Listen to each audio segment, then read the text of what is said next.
मैं मुंबई में था और मुंबई में महाराष्ट्र के जो इलेक्शन ऑफिसर है चोकलिंगम साहब, उनसे मैंने मुलाकात की। एसआईआर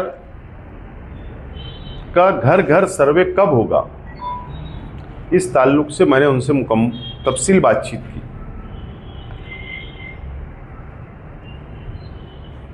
चोकलिंगम साहब ने कहा कि अभी तक कोई तारीख का ऐलान नहीं हुआ है। और मैंने दूसरा सवाल किया कि अगर आप घर घर जब जाओगे तो क्या पेपर डॉक्यूमेंट लगने वाले हैं आवाम को एसआईआर के लिए सबूत के तौर पर देने के लिए। तो इसके जब मैंने सवाल किया तो उन्होंने जवाब दिया कि अभी उसकी भी कोई लिस्ट हमारे पास नहीं आई है। मैपिंग चल रहा है एसआईआर का। 2002 की यादी और आज की यादी से, वोटर लिस्टों की 2002 की यादी और आज की यादी से मैपिंग चल रहा है पूरे महाराष्ट्र के अंदर। आज सुबह मालेगांव सेंट्रल असेंबली हल्का और मालेगांव आउटर असेंबली हल्का के ताल्लुक से मैंने मालूमात लिया। मालूमात 70% आज भी मालेगांव सेंट्रल असेंबली हल्के के अंदर टोटल वोट जो है वो 3,36,150 वोट है।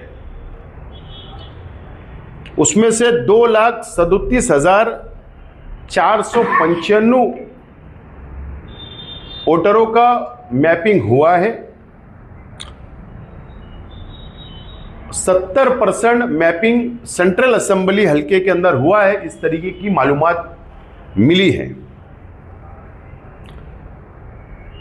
आउटर असेंबली हल्का जिसमें रमजानपुरा, दयाना, दरेगांव, मालदा, साइना वगैरह आता है, दरेगांव और कैंप समक्सेर और ग्रामीण भाग, 3,92,000 टोटल वोट है। मैपिंग हुआ है 2,17,000। आज भी 1,75,000 लोगों ने मैपिंग नहीं किया है। वो 57% वहां का मैपिंग हुआ है। ये काम मेरे अपने घर का नहीं है, ये काम मेरी अपनी पार्टी का नहीं है, ये काम से मुझे कोई सियासी फायदा नहीं होगा, ना मेरी पार्टी को होगा। मैं मालेगांव सेंट्रल की आवाम से, मालेगांव शहर की आवाम से और आउटर की आवाम से मैं अपील करता हूं कि जो रमजान महीने के बाद, ईद के बाद से जो रफ्तार थी,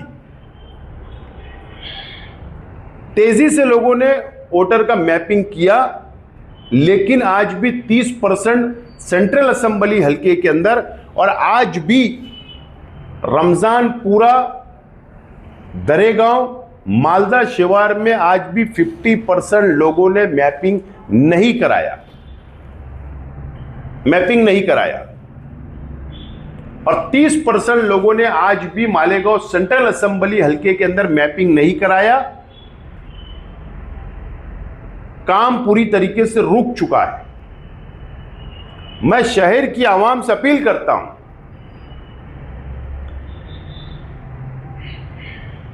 कि मैपिंग के बहुत कम दिन बचे हुए, ऐसा मान के चलिए 10 दिन हमारे हाथ में है। आज भी हमारे पास वक्त है, आज भी हमको बेदार हो जाना चाहिए। शहर की आवाम को, शहर की आवाम बेदार हो जाए। 10 दिन अगर हमारे हाथ में है तो मैपिंग हम लोगों को कर लेना चाहिए। बीएलओ के पास जाकर 2002 की यादी और अभी की यादी का उनको सबूत देकर, या बीएलओ के पास होगा, उनसे राब्ता करके, उनसे मुलाकात करके मैपिंग करा लेना चाहिए। मैं अपील करता हूं मैं हाथ जोड़ के अपील करता हूं शहर की आवाम से, हमको सबक लेना चाहिए। शहर की आवाम ने भी और महाराष्ट्र की आवाम ने भी सबक लेना चाहिए हमको बिहार की आवाम से। बिहार के अंदर क्या हुआ? 70 लाख वोट काट दिए गए। 70 लाख वोट हुआ क्या? मैपिंग, वहां पर एसआईआर हुआ। एसआईआर के बाद में वहां पर असेंबली का इलेक्शन होता है और असेंबली के इलेक्शन में भारतीय जनता पार्टी बीजेपी की सरकार आ जाती है, फुल मेजॉरिटी के अंदर आ जाती है। और वहां पर भी यही आरोप आया कि माइनॉरिटी के 70% लोगों वोटरों के वोट काटे गए एसआईआर के नाम पर बिहार में भी। हमारे सामने अभी एक इलेक्शन चल रहा है बंगाल का, जहां पर बंगाल में 32% मुस्लिम आबादी है, मुसलमानों की आबादी है। वहां पर कुछ डिस्ट्रिक्ट ऐसे हैं जो कल वोटिंग हुई, अक्सरियत में मुसलमानों की आबादी है। अक्सरियत में 152 सीट के ऊपर कल वोट हुआ तो 80 सीट ऐसी थी जहां पर अक्सरियत मुसलमानों की है। वहां पर उस बंगाल के अंदर एसआईआर होता है तो 91 लाख लोगों के नाम काट दिए जाते हैं। और कल का जो फेस था 152 जगह की सीटों के ऊपर जो इलेक्शन हुए, उसमें कुछ जगह पर तो कुछ डिस्ट्रिक्ट के अंदर 9 लाख वोट एक डिस्ट्रिक्ट के अंदर काट दिए गए। कई 40 लाख वोट काट दिए गए एक एक डिस्ट्रिक्ट में, एक एक जिले में। तो हमको सबक लेने की जरूरत है, शहर की आवाम को भी और महाराष्ट्र की आवाम को भी, कि अगर हम बेदार नहीं हुए, ये बात भी हमको भूलना नहीं चाहिए। ये बात भी हमको भूलना नहीं चाहिए कि पार्लियामेंट के इलेक्शन के बाद में अगर हिंदुस्तान के अंदर, इस देश के अंदर अगर सबसे पहला इल्जाम अगर किसी पर आया रोहिंग्या और बांग्लादेशियों का, घुसपैठियों का, तो वो मालेगांव शहर की आवाम के ऊपर किरीट सोमैया और भारतीय जनता पार्टी ने हम पर इल्जाम लगाया। ये बात भूलना नहीं चाहिए हमको। आज भी जेल में है, आज भी हम लड़ाई लड़ रहे हैं माइनॉरिटी डिफेंस कमेटी, उनकी जमानत हो जाए। बिहार के अंदर जो मुद्दा, बंगाल में जो मुद्दा चल रहा है इलेक्शन का, भारतीय जनता पार्टी की तरफ से यह बात को उठाया जा रहा है कि घुसपैठियां जो बांग्लादेश से आए हैं, हमारी सरकार आएंगी तो इनको बांग्लादेश भेज दिया जाएगा, जबकि वो हिंदुस्तानी। हम मालेगांव के आवाम भी हिंदुस्तानी है, हम यहां पैदा हुए, यहां बड़े हुए, यहां तालीम ली, आज भी हमारे वोटर लिस्टों में नाम है। लेकिन एक साजिश के तहत इस मुल्क के अंदर लाखों नहीं करोड़ों नाम हमारे काट दिए जा रहे हैं और कल फिर हमारे ऊपर कोई इल्जाम आएगा। आज वक्त हमारे अपने पास है। मैं शहर की आवाम से अपील करता हूं, सियासी लोगों से, तमाम ही सियासी पार्टियों से के वर्करों से, कॉरपोरेटरों से अपील करता हूं कि हमको बेदार होना है और आवाम ने बेदारी बताने की जरूरत है। आज कल मेरे लिए कोई इलेक्शन कल नहीं है कोई, लेकिन नाम कट जाएगा, उसके बाद मुसीबत आएंगे, हम उसका इंतजार ना करें। आज मैपिंग का वक्त है, मैपिंग कराए, ये मैं अपील करता हूं। दूसरी बात कि जब ये मैपिंग का वक्त खत्म होगा, जब एसआईआर डिक्लेयर हो जाएगा कि अब घर घर सर्वे होगा, उस वक्त जो जो सबूत लगने वाले हैं, जिन लोगों के नाम यादी में नहीं मिलेंगे, उन लोगों को सबूत के तौर पर पेपर देना होगा। तो पेपर जो लगेगा हम उसकी रहनुमाई तो करने वाले हैं, हमारे पार्टी के प्लेटफार्म से हम लोग उसकी मदद करने वाले हैं। मैं चंद दिनों के अंदर क्या पेपर लगेंगे, कैसा लगेगा, क्या लगेगा, मैं उसके लिए रहनुमाई शहर की आवाम को करूंगा। घर घर तक हमारे वर्कर, हमारे कार्यकर्ता जाकर उनको समझाने की कोशिश करेंगे। पेपर राइटिंग में हम लोग उनको सबूत क्या लगने वाला वो देने वाले हैं, तो उसका इंतजार ना करें। क्या हुआ, जब सबूत देने के बाद भी नाम काट दिए गए 91 लाख लोगों के बंगाल में, तो उनके लिए फिर अपील का मौका दिया गया उनको कि तुम अपील दो, सबूत दो। लाखों लोगों ने अपील दाखिल की, लेकिन फैसला 138 वोटरों का आया सिर्फ। लाखों लोगों ने अपील दाखिल की, बाद में फैसला आया, सुनवाई हुई तो 138 वोटरों के नाम सिर्फ बढ़ाए गए। तो हम क्या वो इंतजार करेंगे क्या? बहरहाल हम रहनुमाई मुकम्मल करेंगे। मैं शहर के आवाम से अपील करता हूं, वक्त कम है, फौरी तौर पर हम लोगों को मैपिंग के लिए बीएलओ के पास जाना है, उनसे कांटेक्ट करना है और हमको मैपिंग कराना है। नंबर 2,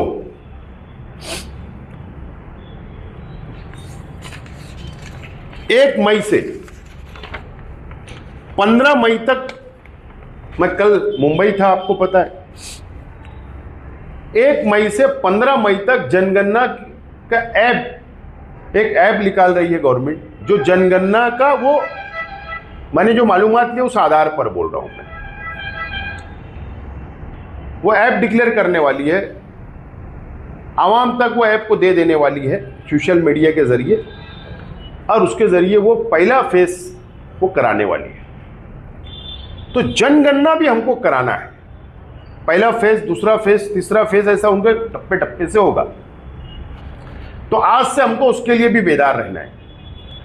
जहां पर जात का कॉलम होगा, हमारे घर का सर्वे होगा, हमारे घर में कितने लोग रहते हैं, कितने बच्चे, कितने बड़े, कितनी औरतें हैं, हम किस घर में रहते हैं, वो पटरी का है, पक्का है, ऐसे बहुत सारे जनगणना के अंदर वो लोग सर्वे करते हैं। तो उसके लिए भी जब सर्वे वाले आएंगे तो उनकी हमको मदद करना है, और हमारे को जनगणना के अंदर हमारा नाम दर्ज कराना जरूरी होगा। ऐप के जरिए कराओ, जो भी उसके बाद जो उनके फार्म निकलेंगे, जात का कॉलम होगा तो उसमें क्या भरना है उस वक्त तो भी हम रहनुमाई करेंगे, लेकिन आवाम को एसआईआर का सर्वे और जनगणना ये हम लोगों को कराना जरूरी है, हमारा रिकॉर्ड आना चाहिए। ये बहुत बड़ी साजिश है मुल्कों के अंदर जो चल रही है, वो इस देश के माइनॉरिटी को नुकसान होगा, टारगेट करने के लिए इस तरीके की साजिश Bharatiya Janata party election commissioner of India को हाथ में लेकर ये तमाम ही चीजें कर रही है। देश को पता है कि भारतीय जनता पार्टी की सरकार ने एनआरसी का काला कानून पास कर चुकी है। एसआईआर का सर्वे के बाद जब नाम कटेगा तो वो कानून उस पर लगा सकती है, हमको तकलीफ दे सकती है, नुकसान पहुंचाने का काम करेंगी, टारगेट किया जाएगा। तो हमको बेदार होने की जरूरत है, तो कल कोई मुसीबत का हमको इंतजार नहीं करना है, आज हमारे पास वक्त है, उसका फायदा उठा लो। ये अपील करता हूं शहर के आवाम से। उम्मीद है कि जो 10 दिन के अंदर बीएलओ से कांटेक्ट करके आप अपना नाम वो करवा लें। इलेक्शन ऑफिसर से जब मैं मुलाकात किया मुंबई में चोकलिंगम साहब से, तो उन्होंने बताया कि हमने ऐसा सॉफ्टवेयर तैयार किया एसआईआर के लिए, ऐसा सॉफ्टवेयर तैयार किया कि डबल वोट वो हमको समझ में आ जाएंगे कि महाराष्ट्र में क्या, देश के अंदर तुम्हारी कहां का वोट है। तो हम इस हिसाब से करेंगे। मैं इसके लिए बाद इस बात का जिक्र कर रहा हूं कि आज कोई एक लीडर किरीट सुमैया जो हमेशा मालेगांव को बदनाम करने आता है, वो शख्स ने इस तरीके का इल्जाम लगाया कि धुलिया और मालेगांव के अंदर, मालेगांव की वोट धुलिये में और धुलिये की वोट मालेगांव में, इस तरीके का इल्जाम लगा के कुछ सबूत दिया। ये नौकर है क्या इलेक्शन कमिश्नर का किरीट सुमैया? जब इतना टेक्नोलॉजी उनके पास, इलेक्शन कमिश्नर के पास है, तो हमारी वोट, शेख आसिफ की वोट देश के अंदर 10 जगह है, ये 2 जगह है, वो खुद सामने आ जाएंगी ना। तो इसको चम्मचगिरी करने की जरूरत क्या है और टारगेट करने की जरूरत क्या है? मैं इलेक्शन कमिश्नर ऑफ इंडिया और उनके ऑफिसर चोकलिंगम साहब से और मालेगांव सेंट्रल असेंबली हल्का और बाह्य असेंबली हल्का के निवडणूक निर्णय अधिकारी प्रांत साहब और तहसीलदार साहब से गुजारिश करता हूं और कलेक्टर साहब से कि किरीट सोमैया की बातों को सच ना माना जाए, सच ना माना जाए। जो भी वो सबूत दे रहा है उसको सच ना माना जाए।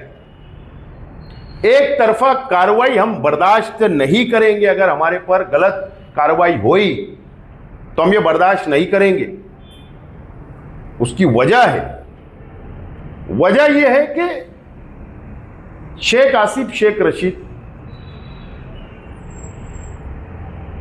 अंसारी असलम अहमद, खलील अहमद, ये नाम जो है कॉमन नाम है। मालेगांव में शेख आसिफ शेख रशीद आपको 100 नाम मिल जाएंगे। अंसारी असलम खलील अहमद आपको 100 नाम मिल जाएंगे। शेख रफीक, शेख अफजल 100 नाम मिल जाएंगे। तो ये कॉमन नाम होते मुसलमानों में, तो दुनिया के अंदर भी कॉमन है, मालेगांव में भी है, देश में क्या दुनिया में मिलेंगे आपको। तो आप बस वो नाम कॉमन उठा के दे देने का क्या। तो मैं, अगर उसने कुछ सबूत दिया है किरीट सोमैया ने, तो उसको सच ना माना जाए, वेरिफिकेशन होना चाहिए। उसके बिना अगर कोई कार्रवाई हुई तो आज तक हम रास्ते पे नहीं उतरे एसआईआर के लिए। मजबूरी में शहर को जमा करना पड़ेगा, मजबूरी में रास्ते पे निकलना पड़ेगा हमें। ये बात नोट कर ले कलेक्टर महोदय, प्रांत महोदय, तहसीलदार महोदय, बात को नोट कर ले। यही मुझे आज बोलना है। नाम दिया उसके अंदर, डबल नाम है, ऐसा उसका नाम है, और उसके बाद उसने बीएलओ पे भी कार्रवाई की, जिन बीएलओ ने ये किए ऐसा नहीं, बीएलओ पे भी कार्रवाई की। बात ऐसी है कि इसीलिए मैंने कहा कि उसकी बातों को सच ना माना जाए, एक तरफा कार्रवाई नहीं होना चाहिए। कॉमन नाम, मैंने कहा ना कि शेख आसिफ शेख रशीद, मेरे नाम के 100 लोग तुमको खड़ा मैं कर सकता हूं। तो बीएलओ के ऊपर कार्रवाई का डिमांड हो, या आवाम के ऊपर 22,000 लोगों का जो बात की जा रही है कि भाई डबल नाम है धुलिया और मालेगांव में, उन पर भी कार्रवाई ना हो। वेरिफिकेशन होना जरूरी है। जन्म दाखिले में जिन लोगों के ऊपर गुना दाखिल हुआ, तो ऐसे लोगों का भी नाम काटने की बात कर रहे हैं। अब अगर आज चल रहे हैं उसके जन्म दाखिले का मामला, मैं तो बोलता हूं किरीट सोमैया ने और भाजपा की राज्य की सरकार ने मालेगांव शहर के मुसलमानों से माफी मांगना चाहिए, नाक रगड़ना चाहिए, माफी मांगना चाहिए। क्या इल्जाम हमारे पर था? बांग्लादेशी रोहिंग्या। अरे तुम्हारी सरकार है, तुमने एसआईटी बनाई, चार्जशीट मौजूद है, एसआईटी की रिपोर्ट मौजूद है। एक बांग्लादेशी का सबूत तो बताओ। आज तक ये बता नहीं पाए। माफी मांगना चाहिए इन्होंने। और ये बोलेगा वो कायदा नहीं है। जन्म दाखिले का जो मामला है, सिर्फ उसके अंदर जो जन्म दाखिले जिस वक्त तो बनाए गए, उसके अंदर थोड़ा फेर फार पेपर के अंदर थे या नाम के अंदर स्पेलिंग मिस्टेक थी, ये वजह थी। एक भी एफआईआर के अंदर आज भी मुझे बता दो कि एक एफआईआर के अंदर नाम बता दो कि ये बांग्लादेशी है, इसलिए इसके ऊपर इल्जाम है कि ये बाहर का, तो हमने गुना दाखिल किया। एक नहीं, खोटे जन्म दाखिले की वजह से एफआईआर हुई है, तो इसका मतलब ये नहीं है कि नाम काट दिया जाए। इसका मतलब ये होता नहीं है। इसलिए मैं बोल रहा हूं, मैं आज तो शहर में था, मैं इंतजार में था कि कॉरपोरेशन में आना चाहिए था। स्वागत करने के लिए मैं ही जाने वाला था, स्वागत करने के लिए मैं ही जाने वाला था, लेकिन वो उधर ही उधर चले गए हजरत। तो ठीक है, लेकिन अब हमारा इम्तिहान ना लिया जाए। संविधान ने हमको भी अधिकार दिया है, हम रास्ते पे अब उतर सकते हैं, और उसके लिए मेरी पूरी तैयारी है, मेरी पार्टी की पूरी तैयारी है। अगर तुम ईंट मारोगे तो हम पत्थर से जवाब देने वाले लोग हैं, डरने वाले नहीं। संविधान ने हमको भी अधिकार दिया है। यह आतंक अब नहीं चलेगा। ये आतंक अब नहीं चलेगा। एकदम क्लियर कट हमारी पार्टी की पॉलिसी है।